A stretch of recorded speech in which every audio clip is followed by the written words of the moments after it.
영화 돌아오지 않는 해병과 창공에 산다, 아랑의 정조 등 여러 작품의 주연을 맡으며 황해, 허장강, 박노식과 함께 한국을 대표하는 액션 배우였던 장동희는 1920년 6월 22일 인천에서 태어났습니다.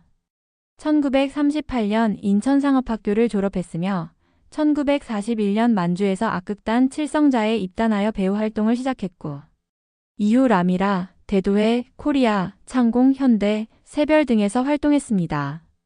1957년 김소동 감독이 연출한 아리랑으로 영화에 첫 출연한 이후 다양한 장르의 영화에 출연했으나 그 중에서도 1962년 두만강아 자리거라, 돌아오지 않는 해병, 순교자와 같은 전쟁 영화와 팔도사나이, 명동 출신, 명동백작 등 액션 영화 등에서 두드러진 활약을 했습니다.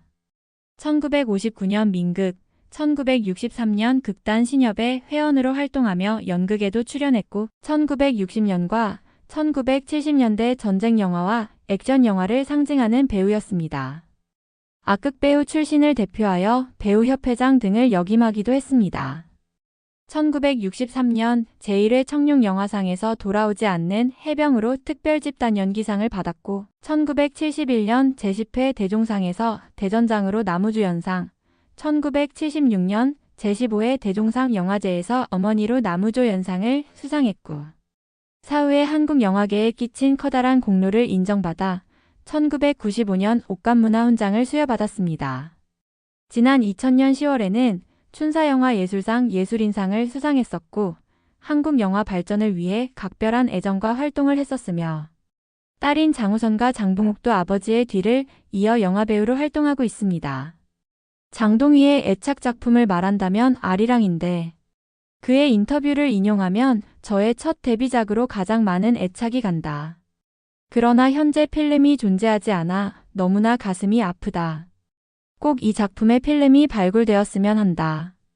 라는 희망과 두 번째로 돌아오지 않는 해병은 제가 어려운 시기에 여러 가지 열악한 환경 속에서 촬영된 작품인데 기술, 연기력, 재정, 인적으로 모든 면에서 부족한 것이 너무도 많았던 것 같다. 그러나 모두가 혼연일체가 되어 최선을 다한 작품으로 기억에 남으며 전쟁 영화여서인지 약간의 사고도 있어 인명사고가 생기기도 하고 많은 에피소드가 있던 작품이었다고 인터뷰에서 밝히기도 하였습니다. 많은 남자 어르신들은 청소년 시절에 액션 영웅 영화를 좋아했을 겁니다. 액션 히어로 영화의 경우 서로 비슷한 스토리가 많지만 그 중심에는 모두 협이 있었습니다. 무협의 본고장이었던 홍콩 영화에서는 왕후를 시작으로 이소룡에 열광을 했고 다음으로 성룡 그리고 이연걸과 견자단에 열광을 했고 대부분이 무력으로 협을 행하고 있습니다. 그리고 우리나라에서도 박노식, 장동희 배우들이 멋진 협객 캐릭터들을 보여준 바 있습니다. 최근에는 마동석 배우가 액션 히어로 중에 탑이 아닐까 생각합니다. 이들이 출연한 영화의 스토리를 기억해보자면 주인공이 보여주는 멋진 액션은 물론 동시에 거대한 악과 대항을 하고 약자를 보호하는 멋짐은 보는 이로 하여금 가슴을 웅장하게 만들어주죠. 반대로 개인적으로 아무리 화려해도 악당의 액션은 전혀 멋지게 다가오지는 않습니다. 악당은 자신보다 약한 사람만 괴롭혀서 이득을 취하고 자신보다 강한 힘 앞에서는 한없이 비굴해지기 때문에 멋질 명분이 없는 것이지요. 액션 영웅 영화 중에는 처음부터 독야, 청천협객의 길만 걸어온 경우도 있지만 어쩔 수 없는 사정에 의해 악의 길에 들었다가 본색인 영웅으로 돌아오는 경우도 있습니다. 장동희는 1950, 60년대 선이 굵은 얼굴과 화통한 목소리를 선보이며 간판 액션 스타로 많은 팬들의 사랑을 받았던 영화배우입니다. 병원에서 치료를 받아오다 충북 청주 참사랑병원에서 가족들이 지켜보는 가운데 숙한으로 하늘의 별이 되었습니다. 유족으로는 부인인 조원희 여사와 장신환, 장재환 등 이남과 장우선, 장봉욱 등 이녀가 있으며 유골은 경기도 안성 일죽에 있는 유토피아 추모관에 안치되어 있습니다. 장동희가 영화에 데뷔한 것은 나이 38세인 1957년으로 김소동이 감독한 영화 아리랑에 첫 출연하면서였습니다. 그 후 그는 성격 배우, 액션 배우로서 1960년대 초반부터 10여 년간 박노식, 허장강, 황해, 독고성 등과 함께 한국 액션 영화의 황금기를 이끌었습니다. 영화배우로서 그의 행로는 분명하지 않습니다.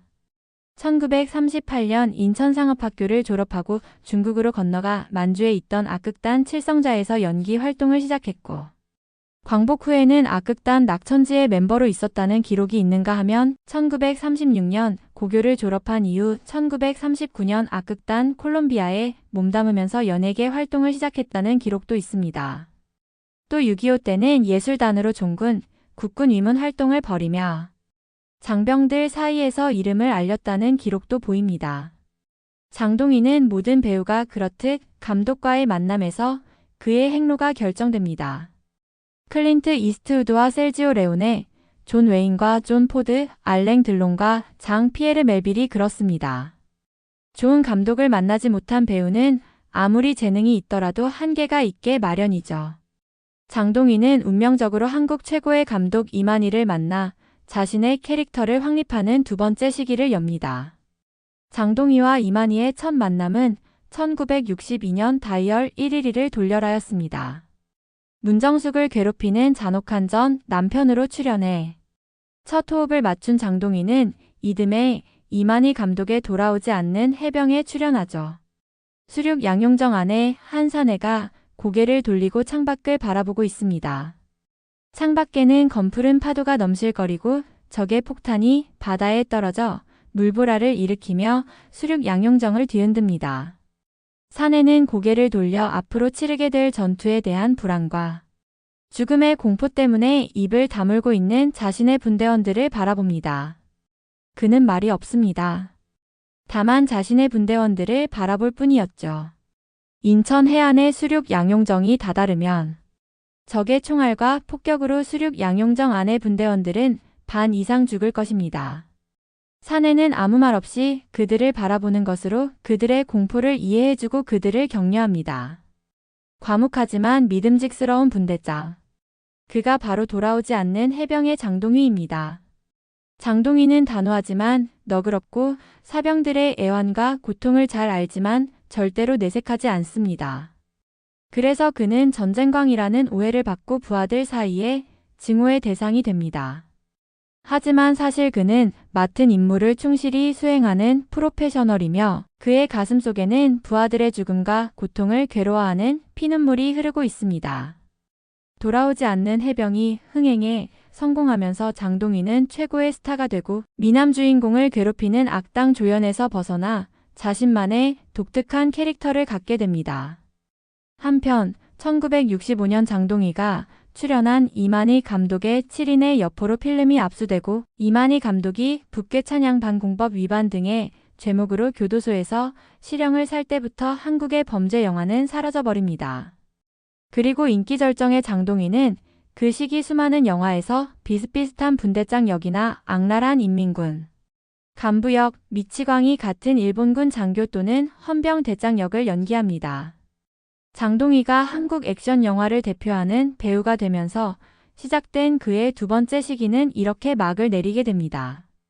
그 후 장동희가 그와 자웅을 겨루던 악역 삼총사 허장강, 황해와 의기투합해 동인 프로덕션이라는 영화사를 만들고 1966년 영화인 고액 납세자 리스트 12안에 이름을 올린 때부터 그의 최고 전성기인 세 번째 시기가 시작됩니다. 한국 누아르 영화가 사라진 자리에 들어선 새로운 액션 영화, 그것이 바로 팔도 사나이입니다. 김두한이라는 살아있는 전설이 영화로 만들어진 것이죠. 김두한 역으로 출연한 장동희는 마청이 돼 조선 팔도에 난다, 긴다 하는 주먹들을 규합해 일본 야쿠자들과 종로 바닥을 놓고 겨룹니다. 이것은 총과 말이 없을 뿐 할리우드 웨스턴의 신화와 같은 세계였습니다. 장동희는 훗날 이대근에게 김두한 역을 물려주기 전까지 오랫동안 일대 김두한으로 이름을 날립니다. 사실 김두한 역에 그만큼 어울리는 배우가 어디 있겠습니까? 깡패 영화 팔도 사나이는 흥행에 성공해 속편에 속편을 거듭 만들었으며 그 여파로 1960년대 말, 1970년대 초 우락부락 사내들이 판치는 깡패 영화가 수십 편 만들어졌습니다. 그 영화들의 장동희는 꼭 감초처럼 출연했습니다. 하지만 너무나 많은 비슷비슷한 영화의 홍수 속에서 이거다 싶은 걸작은 앞서 말한 몇 편을 제외하고는 찾기 힘들게 된 이상한 시기였습니다. 그리고 1970년대 중반이 되면서 상황이 변했습니다. 홍콩의 무협 영화, 할리우드 액션 영화와 비교할 때 한국 액션 영화의 만든 새는 형편없는데 관객의 눈이 높아진 것입니다. 이소룡 영화, 홍콩 쿵푸 영화, 007 시리즈, 아메리칸 유시네마 등 홍수처럼 몰려들었습니다. 수준 높은 이들 외국 영화 앞에서 저예산으로 졸속 제작된 한국 액션 영화는 맥을 못 쳤습니다. 절대적 큰형 장동휘의 이름도 서서히 잊혀져 가기 시작했습니다. 그 나이에 걸맞은 멋진 캐릭터를 만들어주기에 한국 영화계는 각박했습니다. 결국 1990년대 만무방엄종선 감독, 1994년대 말미잘 유현목 감독 등을 끝으로 그의 파란만장하던 영화 인생은 조용히 막을 내렸습니다. 아쉬운 것은 장동휘가 한창 일을 해야 할 50대 무렵 개성적인 캐릭터를 살릴 수 있는 영화를 만나지 못한 점입니다. 1960년대에 그와 함께 새로운 캐릭터를 창조했던 이만희 감독은 권력에 의해 사사건건 자신의 영화가 만신창이가 되는 것에 울화병이 도저 세상을 뜨고 말았고 1970년대에는 위장 한국 홍콩 합작 영화와 호스티스 영화들이 극장가를 휩쓰느라 그가 설 자리가 없었습니다. 악역으로 출발한 어니스트 보그나인이나 리반 클립이 50대와 60대 때에 젊은 시절과는 다른 멋진 캐릭터로 왕성하게 활동한 것과 비교하면 그는 너무 빨리 사라져버렸습니다. 그러나 인천의 유명한 장사였다는 소문처럼 그는 건장한 체격과 독특한 마스크, 특유의 너털웃음, 상대를 압도하는 눈초리, 그리고 당당한 목소리로서 그만의 카리스마를 창출했습니다. 주로 전쟁 영화와 범죄 영화에서 통쾌한 액션을 연기함으로써 남성미 물씬 풍기는 한국 최고의 액션 스타 1세대로 이름을 날렸고 평생 단 한 번도 TV 출연을 하지 않은 것이나 나이트클럽 출연 자제 등 외고집 영화 인생을 산 장동휘. 그는 진정 선 굵은 영화인으로 세인의 가슴속에 영원히 추억되고 있습니다. 감사합니다. 연예 전문 기자 에이나였습니다.